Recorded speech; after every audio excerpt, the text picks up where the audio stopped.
여호수아 5장 1절에서 12절. 요단 서쪽의 아모리 사람의 모든 왕들과 해변의 가나안 사람의 모든 왕들이 여호와께서 요단 물을 이스라엘 자손들 앞에서 말리시고 우리를 건너 우리를 건너가게 하셨음을 듣고 마음이 녹았고 이스라엘 자손들 때문에 정신을 잃었더라. 어제 4장에는 요단강을 홍해같이 건너는 이야기를 했습니다. 홍해가 훨씬 건너기 힘드는데 홍해를 건넜으면 요단강 건너기는 일도 아닙니다, 사실은. 그러나 요단강은 바다는 조용하기만 하지만은 요단강 물은 물줄기가 급물살을 가진 곳도 있기 때문에 그렇게 만만히 볼 것이 아닙니다. 그런데 그것보다도 더 중요한 것은 요단 홍해에서는 뒤에서 지금 이집트 군대가 쫓아오고 있지만 지금 요단강은 그 강을 건너자마자 전쟁을 해야 되는 적군들 앞에서 강을 건너게 됩니다. 어떤 게 잘 건너게 될까요? 뒤에서 쫓아오는 게 잘 건널까요? 앞에 적군이 딱 기다리고 있는데 강을 건너기가 쉬울까요? 그렇죠. 사실 쫓아오는 거는 뭐 이판사판이니까 들어갑니다. 들어가서 건너지만 앞에 적군이 딱 기다리고 있는데 그걸 알고 강을 건넌다는 것은 굉장히 어려운 일입니다. 그런데 오늘 하루 만에 250만 가까운 장정만 해도 60만 명이 되는 인구가 그 요단강을 마른 땅처럼 건너고 그 물은 수직으로 섰다가 법궤를 맨 제사장이 강 밖으로 나올 때 바로 물이 흘러서 여전히 흐르게 되는 것을 볼 수 있었습니다. 그래서 너무도 놀랄 일이고 있을 수 없는 일이고 우리가 할 수 없는 일이라는 것을 알게 되고 그게 하나님이 하셨다는 것을 알게 돼서 돌 12개를 가져다가 길갈에 세우고 길갈이라고 말합니다. 근데 그거 말고 또 큰 돌을 한 사람 뭐 여러 사람이 들어야 될 정도로 큰 돌을 홍해 가운데 제사장이 가운데 떡 서가지고 벗개를 메고 있을 때 사람들이 마른 땅을 빨리 건너고 마지막으로 이 벗개를 맨 제사장이 나올 때 물이 흘렀는데 그걸 생각하면 기가 막힌 일입니다. 남들은 모르죠. 근데 우린 시급했다 죽는 줄 알았다. 그 위에 요단강 물이 수직으로 서 있는데 막 사실은 거리상으로 보면 제가 한 1km 좀 된다고 봤는데 훨씬 그보다 더 멀겠더라고. 전체 길이가 1km, 요단강 전체 길이가 100km인데 거기서 사해 부근에서 건너게 되고 아담성 가까운 쪽, 사르단 쪽 그러니까 그 야복강 있는 쪽에서 물이 멈췄으니까 거리는 멀죠. 다시 말해서 그 물이 흘러내려온다 해도 한참 걸리겠지만 그래도 적은 숫자가 아니고 엄청난 숫자가 건널 때 그 물이 내려올까 봐 겁먹었을 겁니다. 그런데도 믿음을 가지고 하루 만에 다 건넌 것을 볼 수 있었습니다.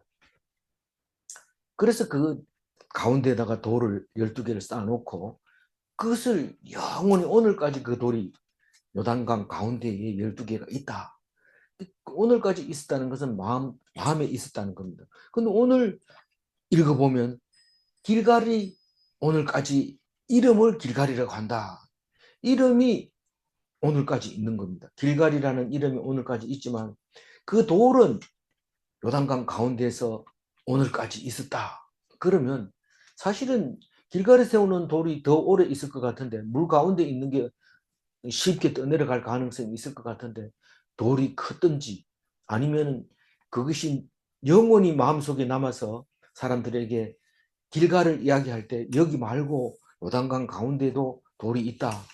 그래서 자녀들에게 영원히 그 돌이 남아 있는 것을 우리는 오늘까지 돌이 거기 있다라고 얘기하고 있는 것으로 이해를 하고 지금도 우리는 가면 요단강 가운데 제사장이 섰던 법궤 앞에 있는 돌 12개 보고 싶다. 위치가 어디냐? 이렇게 물어보고 가고 싶지만 이쪽은 이스라엘이지만 저쪽은 요르단 이기 때문에 거기에 갈 수가 없습니다. 지금 가가지고 비행기 타고 볼 수 있는 것은 딱 가라는 곳만 갑니다. 그 예수님 세례받던 그 베다니, 그리고 저 밑에 성경에는 안 나오는 페트라라고 하는 그때 그 사도 바울 시대에 건설된 나바티안 왕국의 그 수도였던 곳, 그, 어, 그 정도밖에 우리는 볼 수가 없습니다. 다른 거 못 보게 하거든요. 그러니까 그래서 못 보는데, 그래도 마음속에는 이스라엘 백성이 요단강 건널 때 돌 12개 그 강 가운데 있다, 이렇게 믿고 있는 거죠.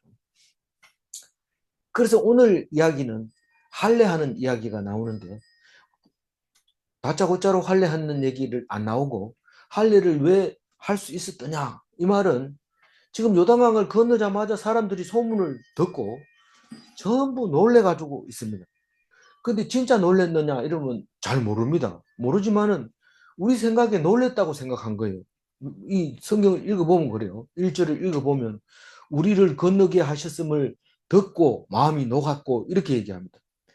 우리가 너희들이 건너는 걸 보고 마음이 녹았다 이러면 그게 사실인가? 그것도 반밖에 못 믿습니다. 반밖에 못 믿지만은 그래도 이 사람들은 말을 안 하고 있는데 우리 이스라엘 백성들이 먼저 알고 있습니다. 가가지고 딱 도착하니까 사람들이 전부 마음이 녹았고 정신을 잃었다 이런데, 마음이 녹았다는 뜻은 속 사람이 낙담하게 되었다는 겁니다.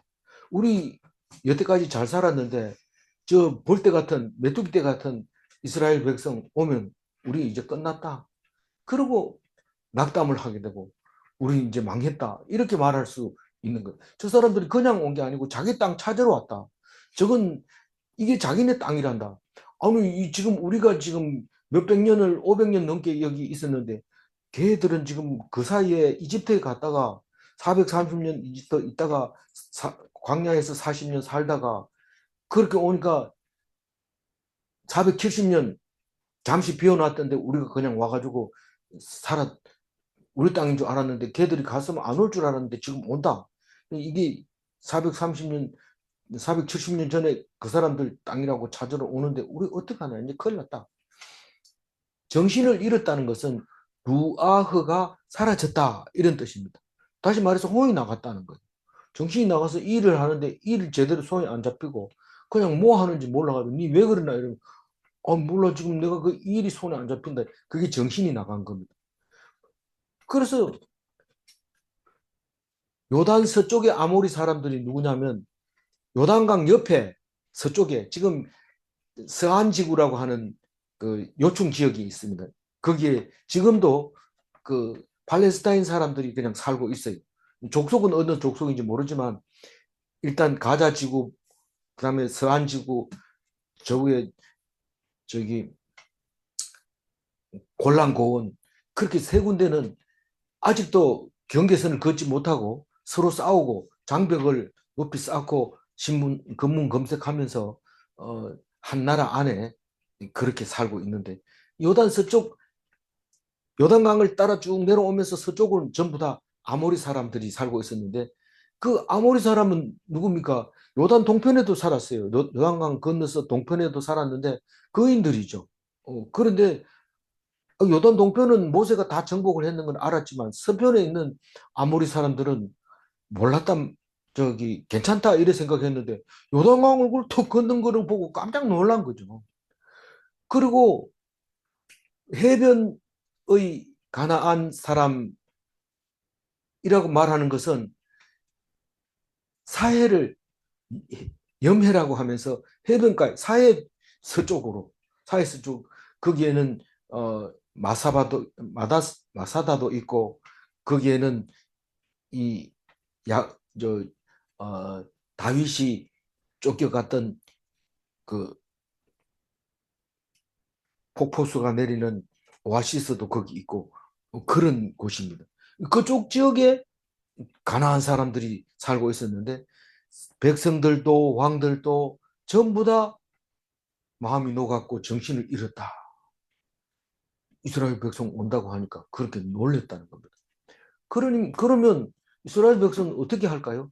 야, 이번 차에 겁먹었을 때 한번 공격해 들어가자. 이렇게 할 수 있어요. 그러나 그렇지 않습니다. 이스라엘 백성은 어떻게 하는지 2절 읽어봅니다. 그때 여호와께서 여호수아에게 이르시되 너는 부싯돌로 칼을 만들어 이스라엘 자손들에게 다시 할례를 행하라 하시네. 지금 우리는 그 뭐 포경 수술이나 이런 거 하러 가면은 부싯돌로 안 합니다. 이 칼로 하는데 그냥 보통 철로 FE라고 하는 성분의 철로 하면 쇠독이 올라가지고 안 낫습니다. 나중에는 아주 골탕을 먹게 됩니다. 지금은 스텐 같은 그런 그 특별한 금속이 있어서 이 살에 이렇게 거부 반응이 안 일으키고 피부를 자를 수도 있고 피부 아니라 내장도 자를 수 있고 그렇죠. 그런데 그때 당시에는 쇠도 있고 구리도 있었지만 구리도 독이 있습니다. 그래서 그걸로 안 쓰고 돌을 가지고 이제 칼을 만드는데 어, 칼을로 쓰기에 좋은 돌이 또 있습니다. 요리같이 이렇게 깨면 탁탁 갈라지는 돌이 있는데 어쨌거나 돌칼로 할례를 행하게 됩니다. 이 할례라고 하면은 이 쪼갤 할자입니다. 쪼개다 나누다 한다는 겁니다. 분할한다 할 때 이 할자를 쓰죠. 그래서 쪼개서 나눈다 이게 분할인데 할례라 이러면 자르는 예를 말하는데 히브리어로는 물 이렇게 얘기합니다. 물 이렇게 하는데 이걸 어디에 또 쓰냐면 시편 같은 데 보면 너희들이 원수가 너희들을 둘러쌀지라도 끊으리라 이렇게 할 때 끊는다 이 말이 이 물로 표현돼서 같은 단어를 씁니다. 이 예는 의식을 말하는 겁니다. 자르는 의식을 말하는데 그게 할례입니다. 그러니까 여자들은 할례를 안 하죠. 물론 이제 아프리카에 가면 여자도 할례를 하는 동영상도 나옵니다만은 남자들에게만 합니다. 그 남자들은 애기가 처음 나면 그 아주 이 보호할 수 있도록 껍질이 이렇게 커서 항상 겉으로 좀 나와 있습니다. 여유가 있게. 근데 그거를 잘라버리는 거죠. 나와 있는 부분. 그거를 이 그러니까 여자 할례는 어떻게 하는지 모르지만 남자는 그렇게 합니다. 그걸 왜 그렇게 했을까요? 이 할례라는 것은 우리는 가끔 이제 세례하고 비슷하게 생각합니다. 그래서 공동체에 들어왔다는 것을 여러 사람 앞에 보여주는 게 할례인데 이때 이 사람들도 똑같이 할례를 그런 걸로 그 생각을 한 거죠. 그러니까 지금 요단강 건너가서 할례를 행하면 이스라엘 백성이고 안 하면 적군으로 보는 거예요. 할례를 행해서 그 다음에 전쟁에 들어가야 됩니다. 근데 할례를 한번 하고 나면 나을 때까지 꽤 오래 걸립니다. 꽤 오래 걸리는데 어, 일주일. 예, 일주일 만에 나을까요? 요즘으로 말하면 소독약 치고 다 해도 일주일 만에 안 낫습니다. 어, 어, 그런데 어쨌거나 그럴 때 어, 여기서 뭐라고 하느냐면은 어, 다시 할례를 행하라 이렇게 얘기합니다. 이 다시라는 말을 번역했는 말로 보면은 한 번 했는데 또 한다는 얘기인데 그 슈브라고 하는 히브리어는 회복하다 이런 뜻도 있습니다. 그러면 회복하다는 말을 썼다 해도 이거는 다시 하는 거, 두 번째 하는 겁니다. 그러면 첫 번째는 언제 했느냐? 아무리 찾아봐도 안 나옵니다. 그러나 분명히 이 그 뒤에 5절인가 4절인가요? 어, 할례를 출애굽하자마자 하자마자 할례를 했는 걸로 말하고 있습니다. 그렇게 두 번째인데 3절 읽어봅니다. 여호수아가 부싯돌로 칼을 만들어 할례산에서 이스라엘 자손들에게 할례를 행하니라. 이 할례산에서 할례를 했느냐, 할례를 하니까 할례산이 됐느냐, 이 성경 역사를 쭉 읽어보면 다 거기서 무슨 일이 있었는데 나중에 이름이 그 일 있었는 걸로 이름 붙이고 그걸 기록할 때는 그 이름을 미리 따가지고 와서 사용하고 있는 것을 많이 볼 수 있습니다. 여러 군데가 그렇습니다. 뭐 길르앗도 그렇고 많이 그런데 어쨌거나 산에서 할례를 행했는데 들판에서 왜 안 합니까?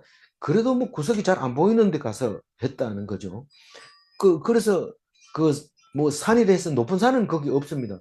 여리고성 사방으로 이렇게 둘러봐도 높은 절벽만 있는 거지 뭐 절벽 위를 산이라고 말할 수도 있죠.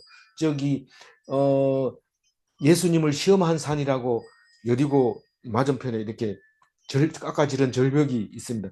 그거는 예수님이 그 40일 금식하고 나니까 사탄이 높은 산에 올라가서 할 때 그 산에 올라갔었다고 얘기를 한다고 해요.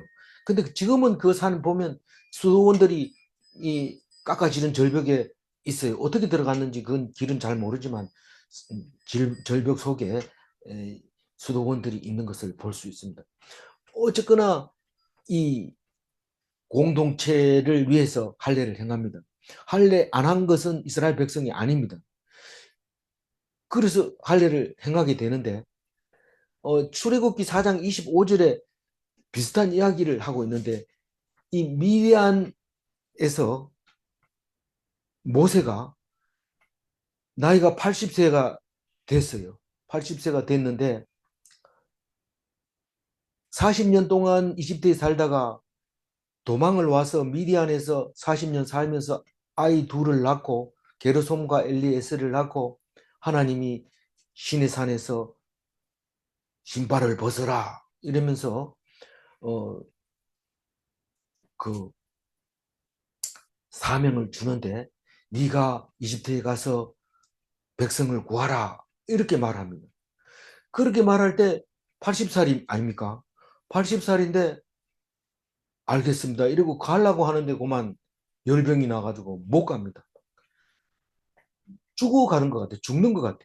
그래 깜짝 놀라가지고 십보라가 그 아들 포피를 뵙니다. 이 할례라는 말을 안 하고 포피를 뵌다고 얘기해요.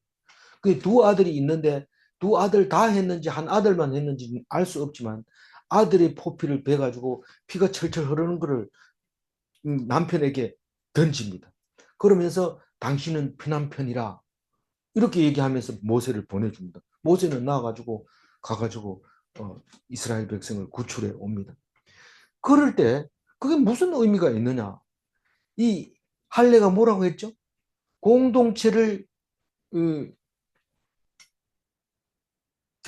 결정하는 겁니다. 근데 모세는 할례를 했는지 안 했는지 알 수는 없어요. 그러나 옛날에 그러니까 이게 지금 그 이야기 있는 대로 자연스럽게 해석한다면 모세는 출애굽하자마자 할례 한 거고 그때 당시에는 모세는 안 했을 수도 있어요. 우리가 자연스럽게 얘기하자면. 근데 이 할례는 왜 모세에게 할례를 안 하고 아들에게 할례를 행했느냐? 이 말은 지금 모세가 미디안의 장가를 들은 거잖아요. 그러면 미디안 공동체로서 이 히브리인들만 할례를 행한 게 아니라 다른 족속들도 비슷한 할례를 행했는데 특히 장가를 왔을 때 처갓집 쪽에서 그 들어온 남자를 할례를 해서 처갓집들의 보호를 받아야 된다고 그렇게 생각을 했다는 거예요. 배경 주석을 보면 그렇다는 겁니다. 다시 말해서 이 모세는 지금 미디안 그 장인 집에 있을 때는 큰 문제가 없지만 내가 지금 히브리인들을 구하기 위해서 이집트로 간다고 하면 이 미디안 공동체에서도 인정을 못 받고 히브리인들한테 가가지고도 내가 인정을 받는다는 보장이 없고 모세가 겁먹고 안 간다고 떼쓰는 거 보면 알아요. 나는 말도 못합니다. 이러니까 아론이 있다. 이러고 나는 어떻게 나를 믿습니까? 이러니까 내가 너에게 입에다가 말을 넣어줄게. 이러면서 가라고 강제로 떠밀어요. 하나님. 그런 거 볼 때 이 모세는 미디안 공동체를 떠나지도 못하고 저쪽으로 가지도 못하고 열병을 앓게 되는 것을 볼 수 있을 때 그것을 알아차린 것은 시부라 아내였던 거죠. 아내가 그것을 알고 피를 흘려서 너는 미디안의 공동체다. 다시 말해서 이 할례를 받은 우리 아들 그리고 너는 피난편으로서 이 아들의 아버지로서 미디안 사람들의 보호를 받아야 된다. 그런 의미로 했던 겁니다. 그러니까 나중에 모세가 미디안으로 왔을 때 백성을 끌고 미디안으로 왔을 때 그 장인 어른 이드로가 와서 도와주는 것을 볼 수 있습니다. 그런데 모세가 우리가 홍해 건너가지고 가자. 저 이스라엘로 가자. 적과 꿀이 흐르는 곳으로 가자. 우리가 극진히 대접해 주겠다. 그런데 장인 어른은 안 갑니다. 가라. 사실은 모세가 그 이스라엘 백성들을 통치하고 할 때 장인 어른이 많이 도와줬습니다. 그 혼자 그러지 말고 나눠서 해. 뭐 이러고 이런 얘기도 많이 해주세요. 그게 미디안 사람들이 안 도와주면 못합니다. 이 미디안 사람은 지금 베두인들이라고 하는 그 사람들이라고 볼 수 있는데 그 사람들은 광야 생활을 사는 사람들이기 때문에 이 가나안 땅에 젖과 꿀이 흐르는 농업용 땅을 거절합니다. 싫어합니다.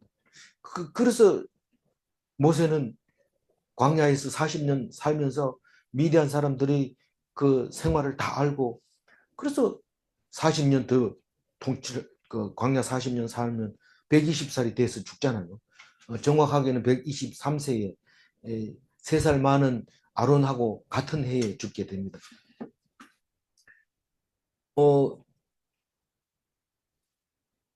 그, 그렇게 할례라는 것은 공동체를 결속하는 표식이다라고 얘기를 할 수 있는데 그걸 할례산에서 했다고 얘기합니다. 그러면 이제 4절 읽어봅니다.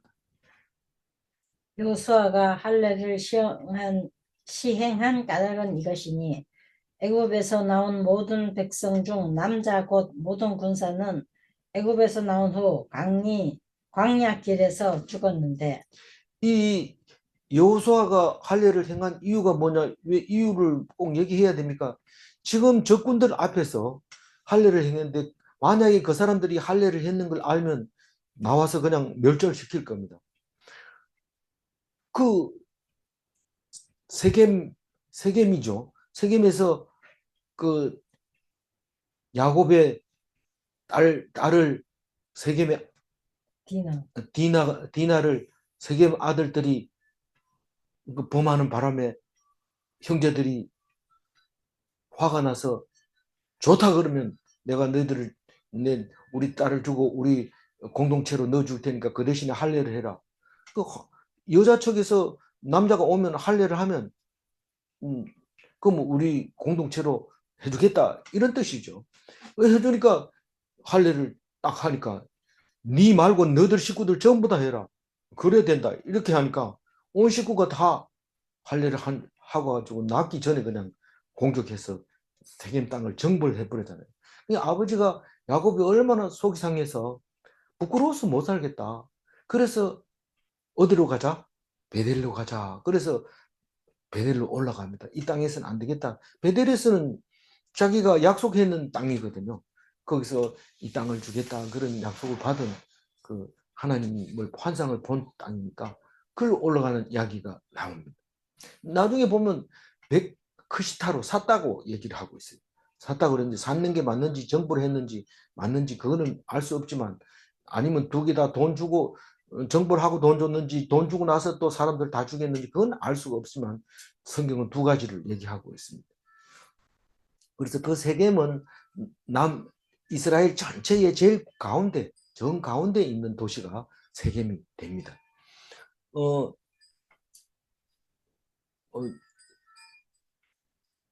그런데 4절 말씀은 출애굽 1세대는 다 죽었다 이런 말입니다. 그런데 애굽에서 430년 동안에는 할례가 없었다고 봐야 돼요. 왜냐하면 종이잖아요. 종이기 때문에 공동체가 필요 없어요. 종은 시킨 대로 하기 때문에. 종은 따로 떼어놓으면 따로 있어야 되고 합치면 합쳐야 되고 주인 마음대로 하기 때문에 할례가 필요 없어요. 공동체 의식이 필요 없었어요. 430년 동안. 그럼 광야에 나와가지고 할례가 있었느냐? 사실 광야에서 떠돌이로 다니면서 만나 먹고 사는 사람들이 무슨 음, 우리 공동체라는 것을 주장할 수 있는 이유가 없어요. 그래서 이스라엘 백성 외에는 광야 40일을 헤매고 모세 따라다니면서 헤매는 사람이 없기 때문에 그건 뭐 할 필요도 없었어요. 그리고 또 할례를 받아놓으면 못 따라옵니다. 지금 급하게 움직여야 되는데 못 따라오니까 할 그거를 기회가 없었어요. 그럼 언제 할례를 했느냐? 5절 읽어봅니다. 그 나온 백성은 다 할례를 받았으나 다만 애굽에서 나온 후 광야 길에서 난 자는 할례를 받지 못하였습니다. 그러니까 애굽에서 나온 백성은 다 할례를 받았다. 이 말은 안 나온 사람은 안 받았다는 뜻입니다. 안 나온 사람은 안 받았다는 뜻은 나왔기 때문에 받았다는 겁니다. 이건 아무리 생각해봐도 이스라엘 백성이 딱 나와서 50만 명 숫자 셀 때 그때 다 받았다는 거예요. 그 숫자 가지고 할례 받은 사람 숫자를 알아낸 거죠. 그렇게 받았지만은 그 사람들은 다 죽었단 말이에요. 4절에 얘기하면. 할례 받은 1차 사람은 다 죽었다. 물론 여호수아와 갈렙은 살아있지만 그 위에는 다 죽었다는 거죠. 그러면 광야 후에서 난 자는 40년 동안 난 사람입니다. 뭐 여자나 아이들에 대해서는 그 뭐 노인에 대해서는 얘기할 필요가 없고 이제 광야에서 난 자는 할례를 받지 못했다. 그래서 이제 할례를 하게 됐다. 그 얘기를 하고 있는 거죠. 그러니까 지금 길에서 난 사람들은 할례 받을 기회가 없었던 거죠. 6절 읽어봅니다. 이스라엘 자손들이 여호와의 음성을 청종하지 아니하므로 여호와께서 그들에게 대하여 맹세하사 그들의 조상들에게 맹세하여 우리에게 주리라고 하신 땅 곧 젖과 꿀이 흐르는 땅을 그들이 보지 못하리라 한심에 애굽에서 나온 족속 곧 군사들이 다 멸절하기까지 40년 동안 광야에서 즐기 헤매였더라. 광야에서 헤매었더니 그러니까 이 6절 말씀은 무슨 말씀일까요? 너희들이 광야 40년 헤맨 이유가 말씀 순종, 말씀에 귀 기울이지 않고 불순종했기 때문에 40년 돌렸는데 그 돌린 이유는 다 죽이려고 한 거다. 너희들 못 본다 했기 때문에 다 죽인다는 거예요. 너희들은 약속의 땅은 못 들어간다. 그래서 다 돌려가지고 마지막 모세까지도 못 들어가게 딱 해버리고 모세가 죽자 여호수아가 이끌고 들어가게 되는 거죠. 그 얘기를 6절에서 그렇게 자세하게 하는 겁니다. 그들의 조상에게 맹세하여 우리에게 주리라고 하신 땅 곧 젖과 꿀이 흐르는 땅을 그들이 못하게 하리라. 그 우리에게 주려고 한 땅은 너희들 못 간다. 우리에게 못 간다고 하나님이 말씀했기 때문에 길에서 다 죽었다. 그렇게 얘기합니다. 그런데 꼭 군사들이 다 죽었다고 얘기를 합니다. 그러니까 남자들을 얘기하는 거고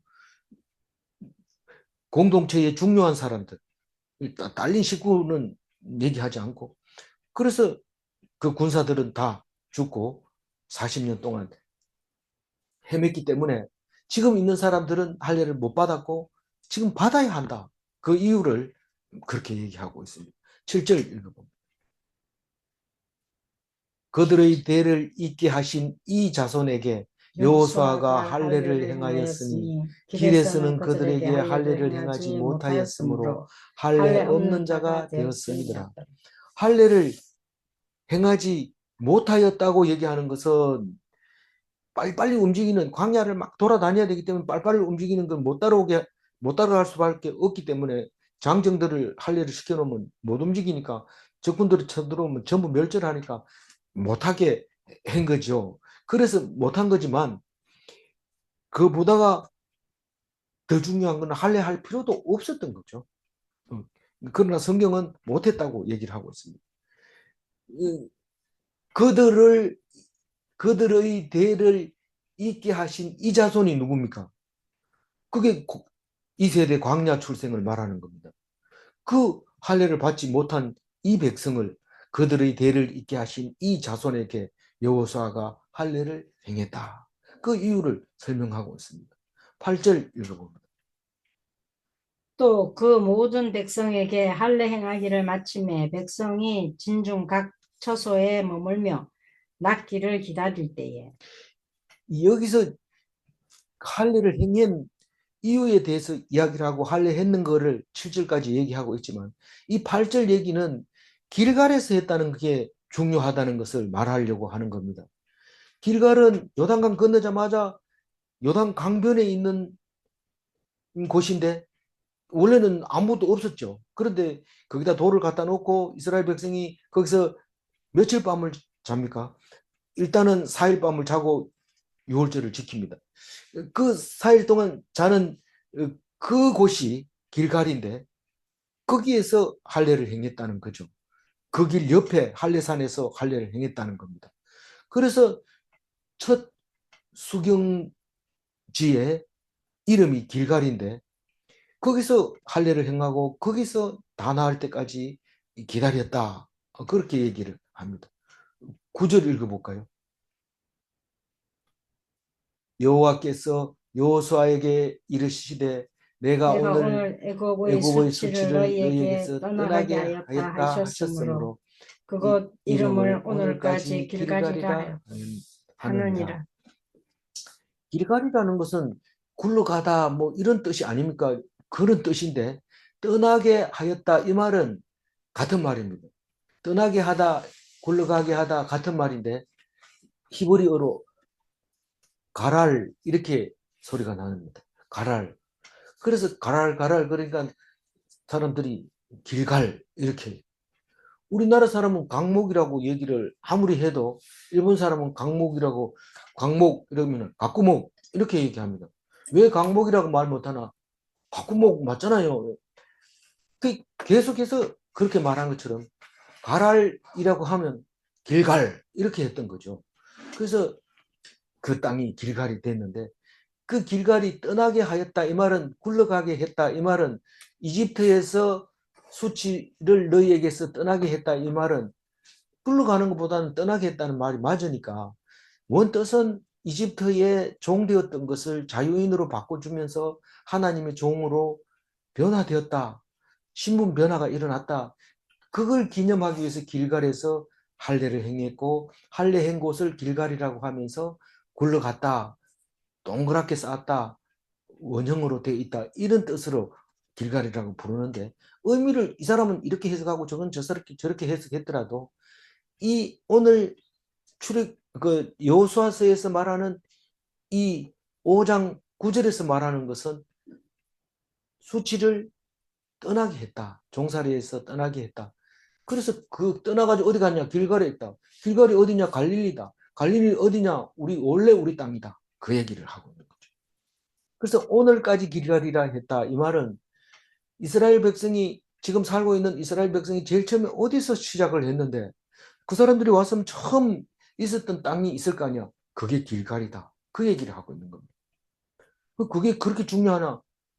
중요합니다. 우리는 어디서 왔느냐가 중요하기 때문에 처음 발을 들여놓은 곳이 길갈이라는 것을 안 잊어버리려고 합니다. 그거 가면 우리가 자유인이 됐다.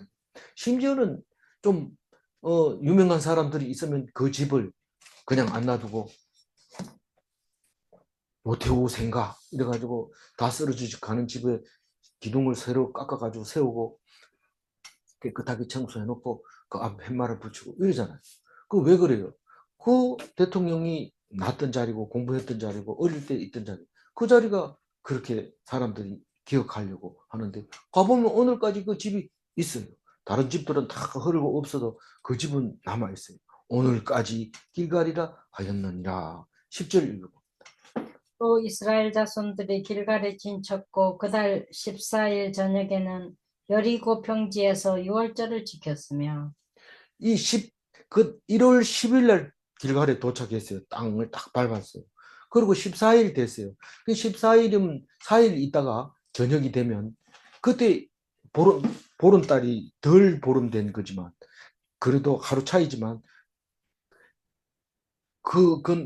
그날 저녁에 이제 출발을 그 이집트에서 출발했던 그 날인데 그날 1월 14일 저녁에 여리고 평지에서 유월절을 지켰다. 14일 저녁 해 떨어지면서 바로 유월절이 시작되고 그 이튿날 낮 동안 유월절이 되는데 그때부터 시작해서 일주일간 7일 동안은 무교병과 썬나물과 볶은 곡식을 먹었습니다. 그게 뭡니까? 그게 굴량미 아닙니까? 굴량미. 무교병은 누룩을 안 넣기 때문에 안 상합니다. 아무리 오래 놔둬도. 바게트 빵이죠. 바게트 빵. 그리고 그 볶은 곡식. 근데 이 사람들이 어디서 났을까요? 이 4일 동안 얻은 거예요. 4일 동안. 도착하자마자 4일 동안 어떻게 얻었어요? 다니면서 그 많은 곳에 있는 사람들에게서 샀는데 그럼 250만 명이 먹을 그 양식을 샀단 말입니까? 그건 우리가 알 수 없죠. 우리는 광야에서도 먹여주신 하나님인데 거기서 왜 못 먹겠어요? 어쨌든 거기서 유월절을 지키면서 먹습니다. 11절 읽어봅니다. 유월절 이튿날에 그 땅의 소산물을 먹되 그날에 무교병과 볶은 곡식을 먹었더라. 이 6월절 이튿날이 1월 15일인데 그걸 무교절이라고 하면서 그때부터 누룩이 있는 것을 다 치워야 됩니다. 누룩이 있는 거 먹다 남은 거 이런 거 다 버려야 되고 누룩은 집에 일절 남기면 안 됩니다. 그래서 그 무교병과 볶은 곡식을 먹었다. 이게 기념이죠. 이제 6월절을 지키고 있는 겁니다. 이 약속을 그렇게 했거든요. 너희들이 이 약속의 땅에 들어가면 반드시 그 소산물을 가지고 유월절을 지키라 하는 약속을 했기 때문에 그 땅의 소산물을 가지고 먹습니다. 농사를 안 지었는데 안 지은 것도 내가 준다 했잖아. 신명기 6장 11절에 그렇게 나와 있어요. 읽을 수 있겠어요? 네, 읽어주세요. 내가 채우지 아니한 아름다운 물건이 가득한 집을 얻게 하시며 내가 파지 아니한 우물을 차지하게 하시며 내가 심지 아니한 포도원과 감람나무를 차지하게 하사 내게 배불리 먹게 하실 때에 이게 가나안 땅의 삶이 그렇습니다. 젖과 꿀이 흐르는데 젖을 짤 필요도 없어요. 그냥 꿀이 흐르는데 가서 먹으면 돼요. 그래서 네가 채우지 아니하는 아름다운 물건을 집에 가득하게 채우고 이제 내일 모레 되면은 이제 여리고성을 점령하고 그 아름다운 물건을 이 주머니 넣고 저 주머니 넣고 자기 침대에 갖다 넣고 그렇게 하는 것을 볼 수 있습니다. 네가 파지 않은 우물을 차지하며 남 430년 동안 비워놓으니까 사람들이 와서 우물을 파가지고 멋있게 해놨어요. 이거 우리 땅이다 하고 들어가니까 그 우물 그냥 그대로 있잖아요. 그거 마시고 사는 거예요. 네가 심지 않은 포도원과 감람나무를 차지하게 한다. 자기가 심지 않은 포도와 감람나무를 어떻게 차지할까요? 야, 내가 앞으로 여기 살 텐데 포도 그 포도주 한 병 빌려주면 나중에 갚을게. 그거 좀 먹습니다. 그리고 그게 농사 지어서 주든지 뭐 어떻게든지 먹습니다. 있는 거 혼자 못 먹습니다. 우리가 전쟁 나면 라면 혼자 숨겨놓고 살라고 그러지만 그 자기 혼자 못 먹고 오히려 남이 먹을 수도 있어요. 그렇게 됩니다. 그래서 네가 심지 않은 포도와 감람나무를 차지하게 되고 또 네가 배불리 먹게 될 때 그때 유월절을 꼭 지켜라. 그래서 이 소산물을 먹는 그날에 유월절을 지켰다는 거죠. 12절 마지막 절 읽어봅니다. 또 그 땅의 소산물을 먹은 다음 날에 만나가 그쳤으니 이스라엘 사람들이 다시는 만나를 얻지 못하였고 그 해에 가나안 땅의 소출을 먹었더라. 우리 생각에는 자기가 농사 지은 것만 먹을 거라고 생각하는데 가자마자 소출을 먹게 됐다는 것과 사실은 가서 10일 날 도착했는데 14일 날 저녁 6월절 지나고 그 아침에 6월절 음식을 먹는 순간 만나가 거쳤습니다. 그러니까 4일 동안은 만나가 내렸다고 봐야 되죠. 가나안 땅에도 만나가 있었다. 그러나 4일밖에 안 된다. 그 이후에는 만나가 내리지 않는다. 만나가 나가봐야 없다. 그 얘기를 합니다. 우리는 만나가 뭘까요? 만나는 진짜 죽지 못해서 겨우겨우 사는 음식이 만납니다. 만나가 참 만난 줄 알고 만나 빵집 이랬는데 가 먹어보면 맛은 별로 없지만 어쨌거나 그 뜻은 안 죽고 살리는 빵이다, 떡이다. 그런 겁니다. 그러니까 이제는 가나안 땅에 적과 꿀이 흐르는 땅에 왔으니까 만나를 안 줘도 살 수 있도록 한 곳이 적과 꿀이 흐르는 땅이고 낙토입니다. 우리는 이 땅에 살면서 먹고 살기 위해서 쭉 열심히 일하지만 요단강 건너가면 그거 필요 없어요. 그 뭐 죽으라고 돈 벌 필요도 없어요. 하나님이 주신 그거는 가면 전부 적과 꿀이 흐르는 곳이 천국이니까요. 그러니까 이제 출애굽이라고 하는 40년은 오늘 12절에 와서 끝이 납니다. 출애굽은 이제 끝났다. 만나가 없는 것이다. 그 얘기를 하고 있습니다. 12절 다시 한번 읽어보고 마무리하겠습니다.